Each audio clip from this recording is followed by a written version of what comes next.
about now. I know you normally do that for me in the background because I forget, but I'm on the game today, so all good.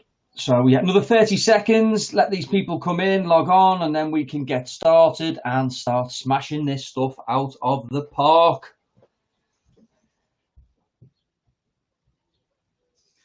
20 seconds. I'll have a little drink before I start my chat with my elf cup.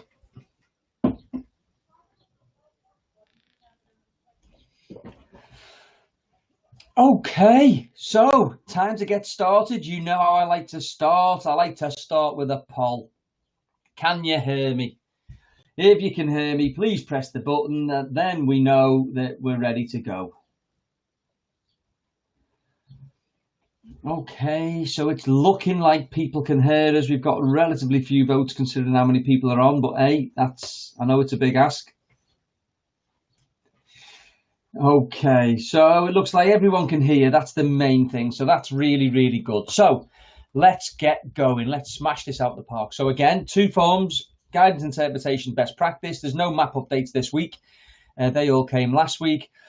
So guidance interpretation is the 1 meter rule plus. I'm going to explain what the plus means and what each activity country is allowed to do. There's a little bit of a breakdown of what we can and what we can't do. And the Activity Alliance, I'm going to show you some of the stuff that they put together for you to have a look at. Then we're going to look at best practice ideas for bringing people back safely. And are you really ready? Apparently our industry is up in arms because they were all ready to go on the 4th of July. But hey, let's have a little chat and let's see whether we are. But that's all good. So, in fact, I'm going to ask this question now. If the government said, are you ready for the 4th of July, because we're going to do a U-turn, are you ready to go now? As we stand, are you ready to go? This is very, very interesting. Again, relatively small numbers considering how many people we've got on, but if you could vote, that really does help massively for us. That is very, very, very interesting, isn't it? Considering all the stuff that's on social media, because everyone's ready and we should have opened, etc., etc. So thank you very, very much for that. I'm sure quite a lot of organisations will be interested in that information as well. So thank you very much. Lovely. Perfect. Now, okay, let's go. So what can you do? So this has been updated from the BBC. We think this is a really, really useful infographic. And we'll go through it for per country only first. Obviously, you can read it, but I'm just going to talk you through it.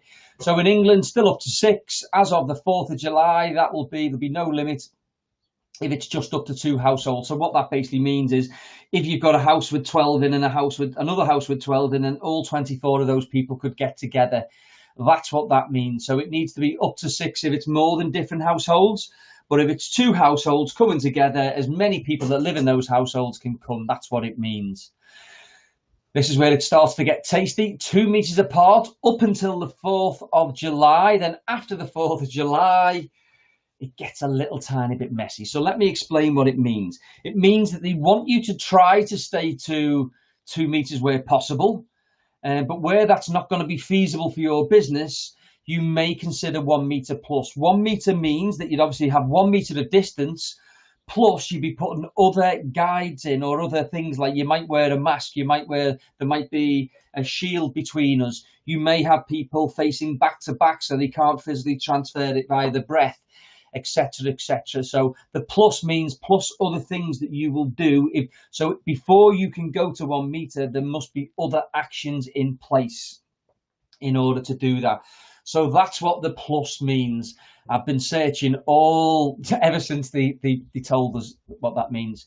But that's the understanding that I've now gone through going all the government and all the various different people's ideas.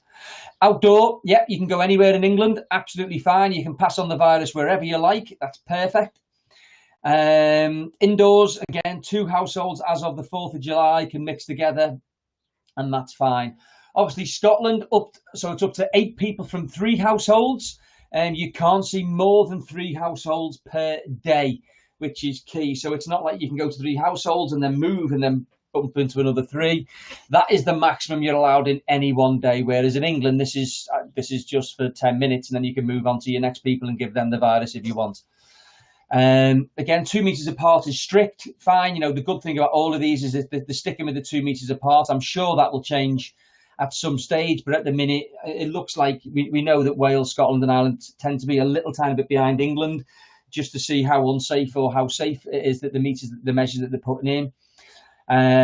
But yeah, hope at the moment they are still 2 meters apart, and they will be going forward. Outdoors, so ideally within 5 miles still kicks in. Obviously in Scotland, that's until the 3rd of July, and we believe in Wales that will be changing. I think it's on the 13th of July, but we're waiting for a presentation on the 9th to tell us exactly that that's the case, because we'd hate to have that problem where the government doesn't say that we're going to open by the 4th, and then everyone gets up in arms saying, why aren't we open by the 4th, like you never said? Which is the recent backlash that you've probably seen. At no stage of the government said that they would have been open, and now everyone sort of panicked and said, why aren't we open? Well, because they never said you were in the first place. Again, when it goes to indoors, you can see the 3 household rule up in Scotland again from the 4th of July. In Wales, currently, you're not allowed to mix indoor inside people's houses. You've got to go around the back. And in Northern Ireland, it's up to 6 people from 2 households. So they're all relatively similar. Obviously, this is the one that's going to spread it the best. England are definitely going to be the best at spreading the virus, but hopefully it won't have too much of a conflict over the border. As we know, a hell of a lot of the Welsh population sits close to the border. I think it's within 15 miles. About 45 to 50% of the population lives within the border. So yeah, let's just hope and fingers crossed. Here's a few other little bits and pieces just to keep you in the know. Again, so we can see restaurants and pubs. They're going to be opening as of basically they're open as of now, where possible. Oh, sorry, I've got a really itchy eye. I hate it when that happens. In Scotland, as of the 15th of July, beer gardens as of the 4th. What you'll find is for in the pubs and restaurants, it's all table service only. So that's a key. You know, you'd have to book things in advance. You can't just walk in and have a table. You have to book these in advance so they know whether the spaces are going to be utilised or not. Like we've said here in Wales, there's a decision expected on the 9th to tell us what's going to happen, and there's a probability or a likability that may possibly happen by the 13th in those particular places. Again, sort of looking outside and holiday accommodation. I've got myself a little bit of camping booked. As soon as it was opened up, I thought I'm going to get in there quick. Can't wait to get away and throw my phone away or get somewhere where I can't get a signal. But yeah, so this just sort of explains, and this just tries to give you a little tiny bit of an update. So at the end of the session, when we send the follow-up email, these will be attached to the links that you can download so you can see this particular slide. Now with these next 2, I'm not going to go through them in lots and lots of detail.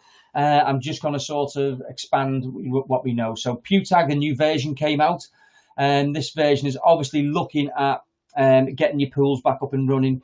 And what it does, it gives you a little tiny bit more detail in the pH levels and the amount of chlorine that will be needed in pools in order to be able to kill off, or should kill off COVID, because we still don't have any actual proof that it does kill off COVID, unless someone's done some science that I'm not aware of. The Alliance activity tool. So again, these are really, really good. So what these are is, if you go onto the Activity Alliance, you'll basically see, in fact, if I go onto this other one, you'll see a little tiny bit more. So there's a whole document in here, and it's all about the inclusivity and getting disabled people back into sport, and, you know, looking at the various different things we can do. It's very, very detailed. You're going to have to look through it yourselves. Again, as soon as I started to break it down, it depends on what you do and what you don't do and what groups you want to bring back and when you want to bring them back. So as there's a high likelihood that this won't be coming back in the very, very first phase, that's why you can read it yourselves and have a little scan through it. But what you can see here is, obviously, whenever any of these kick in, these are hyperlinks, so these can take you to various different bits and pieces. I'm going to show you some of the hyperlinks in a second. But what this does, it talks about different formats, different ways of supporting your workforce, training and development, what you're going to need to do, session planning, booking and payments. So it gives you an overview, but obviously from a disabled person's perspective, and what you need to do in order to make sure that you can help and look after those people. So those documents will be in the handout. That's fine. Again, this is one of the PDF. When you click on one of the links, this is one of the things. So again, it's got some really, really good stuff in, and it's about making sure there's a process or there's a way to look at stuff. Again, there was a really good bit when you click onto the links. So this talks about the step process. No, in fact, it doesn't. This one talks about the step process. So the step process is space, task, equipment, and people. So first of all, you've got to get your space in order. Then you've got to look at the task and what you're going to be doing, what equipment you're going to need, and how you're going to keep it clean. And then how are you going to make sure that people are spaced out in the manner that they need. So there's some really clever stuff. They've done a hell of a lot of work in the background. And again, you've got this type of stuff here, which is giving you these. I was going to try and put this into slides and stuff, but it's a bit messy for the slide. There's too much information on it, but we'll make sure that all this comes across. And like I've said, you click on any of these links and it takes you further. Oh, oh, second sign of COVID is one sneeze. Oh, if it comes again. Two, one's for wimps, I always say that. So we can see here, there's a load of information from those two different organisations. So thank you very much for putting that together. And obviously you as organisations can look through that. Now, bringing staff back, this is very, very key. So what I've tried to do, I've seen some slides on this. I'll find out what the lady's name is that did it. So this isn't my work. I found this off from what someone else has done. It's also on the Black Raccoon website, I believe. So the idea behind it is that this is what we need to consider, is involve everyone, so any certain stakeholders. So that's about the communication. Is work actually safe yet? So I know everyone keeps saying it is, but that's with no people in it. Now I'm going to supermarkets which aren't really that safe, but somehow you're going to do something to customers that they can't, probably because of all the money you're going to throw at it. But anyway, who are we bringing back first? We need to consider that. Have they been re-inducted? The new staffing structure, it's not going to be the same as before, so what's it going to look like? I'm assuming all your contracts have been updated because everyone's ready. I'm going to just pretend everyone's ready. I'm going to pretend that everything that I've read on LinkedIn and Twitter is true. So new policies are all trained in, and obviously no staff are resisting turning to work, but I'll go through this now. Stakeholders, it's basically everyone you need to communicate to. How many communications do you need to send? Now, all these organisations which are already ready, now there's loads of them, there's hundreds and thousands, and they're all over LinkedIn and Twitter as we speak today. If you lot can please send me your plans, the communication plan that you put together. I think, like I said last week, apart from Sean from the Welsh National Pools, no one else is really sending me any information whatsoever. But if anyone's put together a communication plan, which you must have done if you're ready, then can you please send that across so we can then get other people to use it? We've just done a very quick poll between ourselves, and we know not as many people as ready on this call compared to LinkedIn and Twitter, so that's a good thing. Again, we know we need to make sure we get feedback from the teams and etc. It's not about us saying this is what's happening, it's about getting their feelings and trying to find out, and by doing that we can make better informed decisions. There's a high likelihood that at this stage now you must be talking to them. We must have got past let's send them another bleeding survey and let's do, there must have been individual talks going on. I'm sure that not every chat that you've had has all been on this Zoom thing. That has been brilliant for us and helped us out massively, but I'm hoping that you've done one-to-ones with all your staff at this stage, especially if you're ready to come back. Now, again, is it safe? So risk assessments have all been done, brilliant, on what PPE needs to be done and how you deal with conflict in COVID times and how you're going to queue, how you're going to break up queues, what we expect of customers. All that's all been done and all been trained into all the customers and all the staff. Amazing. Again, there's going to be lots of new policies and have they been trained and tested? A lot of the feedback that I've already done is, the German and the American company said, please don't underestimate how important it is to do lots and lots of walkthroughs with your staff and physically get changed in changing rooms and actually see what this is going to be like. But I know all those that are ready have already done it, but you lot who haven't yet, please make sure that this is done. Cleaning manuals must have been overhauled and all staff have now been retrained in cleaning, so that's brilliant. Social distancing, all staff trained. Everyone in the business is fully aware exactly every area of the building, what is acceptable and what's not. So that's brilliant.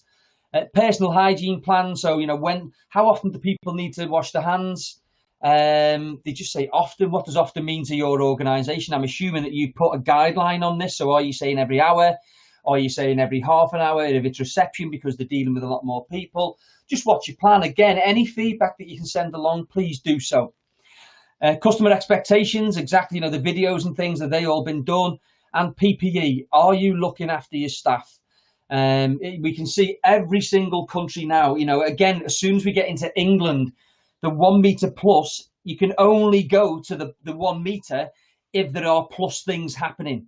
If not, you still need to stay at 2. So if you're not going to be advising your staff to wear PPE, if you're not going to expect members to wear PPE or have screens or have some sort of thing in place, then as the current guidelines stand, you can't go into the 1 meter unless you're doing something else about it. So if you've done all that, excellent. That's the first part. We can't even get our staff back until we've done all those stuff and have it all lined up and ready to go for them.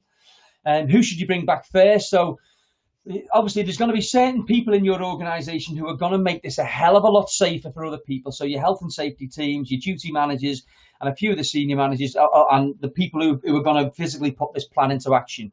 You know, we need to bring the people back who are going to put the training in place first so they can then train it in when others come in. If work can be done on site, you know, if it can only be done on site, then with these staff, you might want to phase or rotate the way they come back in. Anyone shielding or self-isolating, the government have kindly let them all loose at the same time as they've let everyone else loose, which I don't know personally, you know, just my own personal opinion. This is not from any of the backing group. It doesn't make any sense. So you've been in stark danger. Please stay in your house, but come out when everyone else does, and mix with everyone. That'll be sound. So again, you know, what you're going to do with the shielding, if they're not shielding, etc. And if they can still work from home, are you still going to allow that? So there's a hell of a lot of stuff needs to be considered. But if you are, and how you bring them back, if you know there's this rotating 3 on 3 off, the idea behind, you'd have 3 different teams. They all work only with their own team, like we've said. So you'd have an A, B, and a C. All the A's work together, B's work together, C's work together, and we rotate them. It might be a phased return where we build it up. So we start off this week 1, they have 1 day, then it's 2 day, then it's 3 day, then it's 4 days. And obviously the phased or shift pattern. So you might have a load of people just doing the morning, then another half doing the afternoon, and then you might switch those patterns after a 2-week period. So in order to bring them back, you've got to have a strategy of doing it. And I'm sure that you've already financed that already because we're ready. I'm only joking with the ready because I don't think we are, and you lot said you weren't. But please, I just can't help but read some of that rubbish that's on LinkedIn and Twitter. Reinduction, 10 weeks is a long time. I put it here, does anyone remember the 6 weeks holidays when you were a kid and you had that horrible feeling in your stomach that you were going back? Well, this has been even worse, hasn't it? This is 10 weeks, and some organisations have said, whatever you do, don't try and help. You know, you can't help us because that's what furlough says. It never said that at all. You can volunteer to do whatever you like as long as it doesn't bring in money.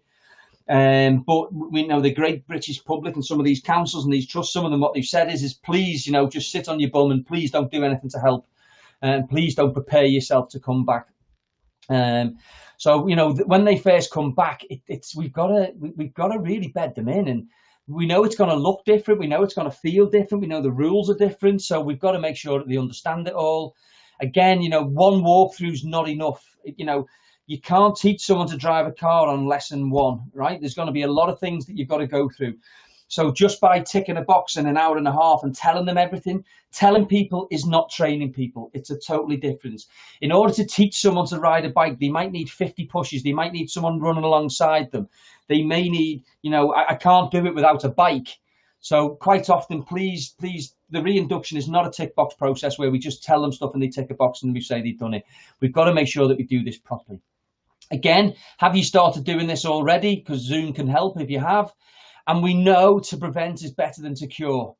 So what normally happens in our organisations is we wait for a problem. It causes one of our customers a really bad issue, and then we train staff afterwards.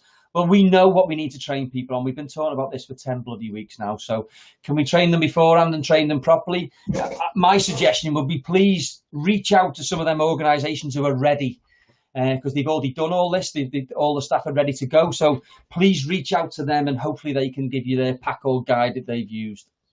Contracts, so you've got to change contracts if anything's changed. So if their hours of work or the place of work, you know, I should imagine it will have said in the past that you need to work in the office or the building or whatever it may be. Now, is there a change in that?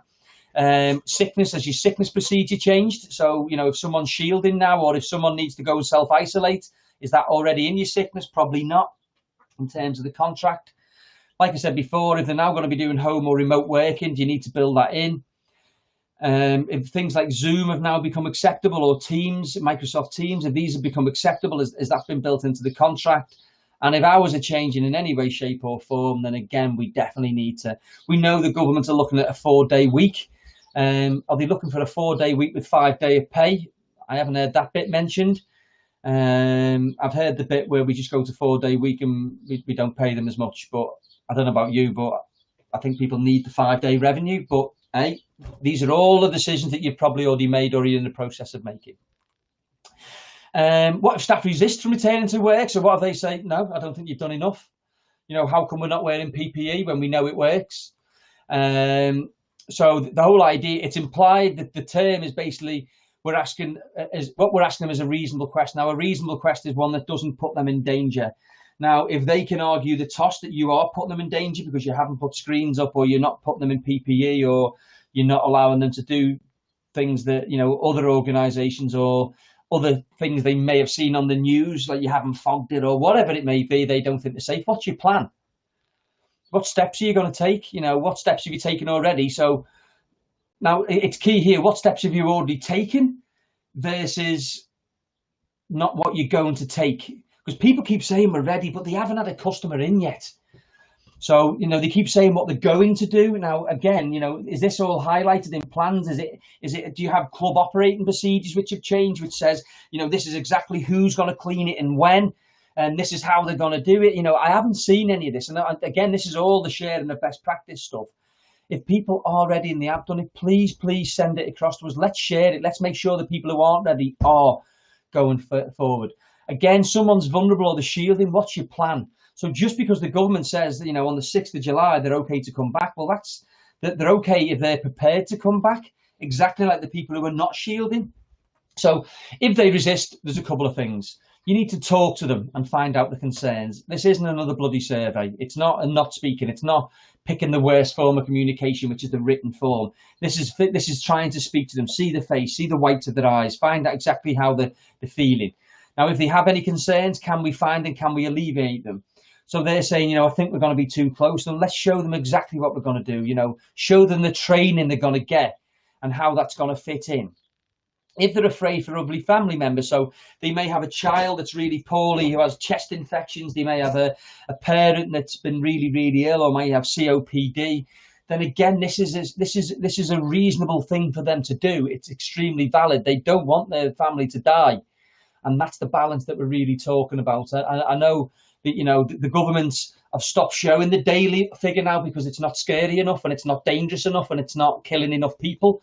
So now it's not dangerous enough, they're not really showing anyone. But it's still killing people on a daily basis, and there's still people getting this. And again, furlough ends. We know when it ends, and we know that when you start bringing them back part-time, you've got to start paying. But can we use holidays and unpaid leave as other options if this is the case? So there's a couple of things that you can do. So that's all the stuff about bringing people back. Just a quick update on this. So there's going to be a link sent out in the email so you can register for the free Kickstarter campaign via Alliance. The stuff that they put together is absolutely phenomenal. We're obviously speaking with Alliance in terms of Wales and getting it sort of converted. We know they've already done stuff in Wales with this campaign, so please don't worry about that. It's going to be ready for yourselves and on the hub as that kicks in early next week. I think this is already on the Scotland hub already, but there's going to be a link sent out for anyone that hasn't got their campaign together. Please go to the experts and get this done properly. Don't try and fudge it with your 4 or 5 people who are off furlough and pretend it's going to be okay because you put a bit on Facebook. It really won't work. You've really got to do this properly. So there's that as an option. Now, my last bit is a little tiny bit of a rant before I go on to the Q&A. Right, so what this is I've seen these 2 governing bodies. I've seen them getting quite a lot of stick on social media since Boris made a decision. Now, bear in mind, these 2 organisations never made the decision. Boris did, but I've got a couple of questions. So one of them is this: one of these organisations looks after the organisation. One of them looks after the people in it. So UK Active are all about trying to look after the organisations. Now, considering UK Active haven't done any work, they made sure the rent, you couldn't get booted out, and they just got that extended. They made sure furlough got extended. They made sure they've done so much to look after the organisations, it's untrue. SimSpa have helped me put all these plans together, and they've helped other people put all the plans together, and I've done so much. So it just annoys me that the organisations are saying that these haven't done enough. When in hindsight, do you know what? They really have done lots. Now I've got a question to ask, and I'm going to, do you know what? I'm going to ask this same question via a poll. I'm going to ask you this as a poll. If you had the chance to make 60% of people happy versus 15% of people happy, what decision would you make? If you can vote for me on that, that would be much appreciated. To me, it seems like a very, very simple decision. Okay, so I'm going to explain what the decision relates to in a minute, but I can see here that we're pretty much, I'll stop it there because I'll show you the results. The results are that you all picked 60%. Excellent. Absolutely amazing.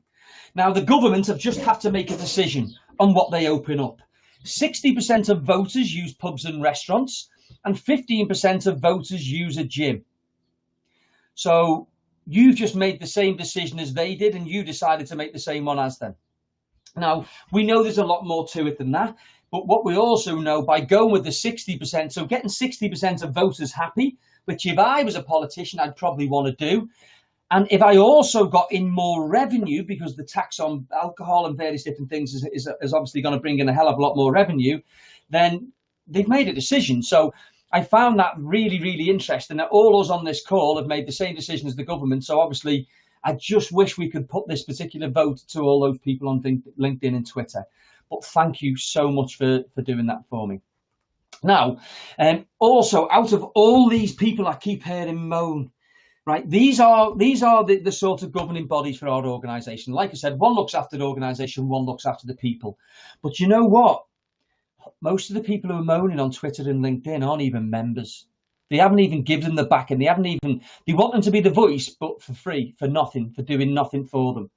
Now, what I like about what UK Active and SimSpa have both done, they haven't left all the stuff that they put together just for members only. They tried to open it out to give everyone a fair chance and to try and help everyone. As a members organisation, they didn't have to do that.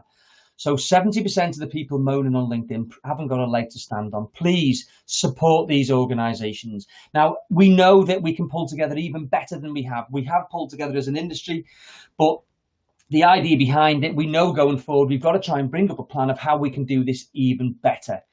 But yeah, please, let's back up, get off the back, and let's back these people. Okay, that's that finished. Let's go to Q&A. It's a pretty quick one this week, with a little bit of ranting in. But let's have a look at the questions, only a few. But Dornan, if you want to fire them away, and anyone else that's on here, please feel free to ask me some questions on any of the stuff that we've just discussed. So Dornan, over to you. Any questions? Yeah, we've got a question in from Graham talking about the rhesus mannequin lungs and asking if UV is effective enough to sanitize them, because what he's looking at is a perspective from trying to save on disposing of the lungs every time they're used for your life-saving training. Okay, now the lifesavers have said, the RLSS have said that they don't want you to do mouth-to-mouth, they only want you to do compressions.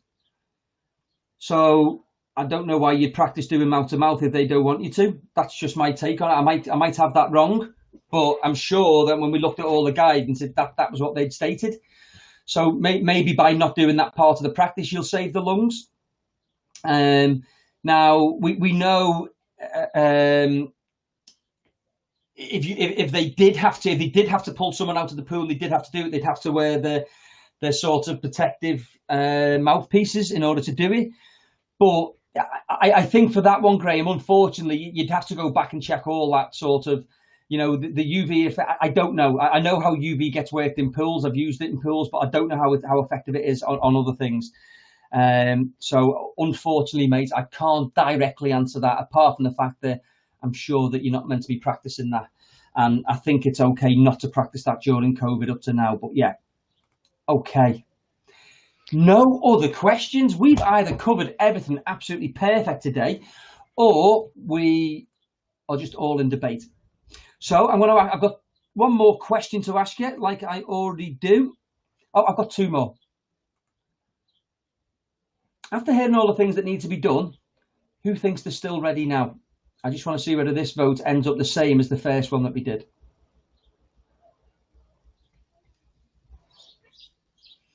Okay, yeah, and that's good. I think that's really what I was looking for. I was trying to find out if once we realise, I had this conversation yesterday, someone said they're ready, and I went, what, you've done? I think I listed off 20 different things that they should have done, and they went, well, we haven't done it yet. And I went, so you're not ready then? They've got a plan that they want to put into action, but that doesn't mean you're ready. I've got a plan. I've been putting it together for 10 weeks, but if no one's actually followed it through and done the whole thing for every individual site that they have, then they're probably not ready. So yeah, thank you very much for that. And last but not least, last little poll, has this one helped you again? If you could give me a rating from 1 to 5, that would be much appreciated. And then what we can do is, obviously, we're going to, we'll make sure that in the follow-up you get the link to next week's. We've got some 3s this week. I agree, it's a little bit weaker this week than it has been. A lot of that is due to the update coming very, very late. But it's still good. We're still 4.5. We're still up there. I think I'd take that as a percentage. So yeah, 90% is not a bad rating to be getting off you lovely people. So yeah, thank you very much. I'm just going to check there's no more questions kicking in, and there's not. So yes, your review, your follow-up email will be sent out within the next probably 20 minutes. It'll have a link to the video. It'll have a link to the next session. It'll have a link to all the stuff that we've mentioned on the seminar. If anyone's got any best practice, can you please share it? It seems very, very one way. Best practice in our industry seems to be, we'll take as much as we can, but we won't give anything back. Please help me with this. I'm trying my hardest here. So please help. Is Sean's best practice on email link for pools? Sean's. Dawn, do you know what that means? No, sorry, Sarah, any more details? Now, I wasn't sure whether that was meant to be Sage. So if it's the Sage best practice on email link for pools, there is a link to that in the pewtag stuff. So Sarah Stringer, if that was meant to be, is it Sage best practice? Yeah. You mentioned as Sean at the beginning of the talk, national. Oh, that was Sean. Sorry, that was Sean from the Welsh National Pools. Basically, she sent through the new update that we had from pewtag, which is the update 46. And she also sent me the information due to the Activity Alliance. Now, I actually had some of the information, but I'm just so made up that she's trying to keep us in the loop when she finds something on LinkedIn. Or on Twitter or whatever it may be that we have to scour to get this stuff. So sorry, Sarah. Yes, Sean's stuff is definitely included. Anytime anyone gives us any best practice, it will be added either to the map or to what we say within here. So yes, thank you very much, Sean, and thank you very much, Sarah. That's it for today. It's a relatively small one, only 34 minutes. We'll take that. And obviously, the more information we get out from Big Boris and Co. and Wales and Scotland and Northern Ireland and all the different places. Hopefully next week we'll hopefully have a lot more to talk about next week, because I'm sure there's a lot of ironing out to do with what's been said, and there's obviously a lot of surveys about trying to get us to open, which scares the life out of me because, like I've said, I don't think they're ready for the 4th, let alone after. So thank you very much for your time. I'm going to close this off and I will speak to you soon. Thank you. Bye now.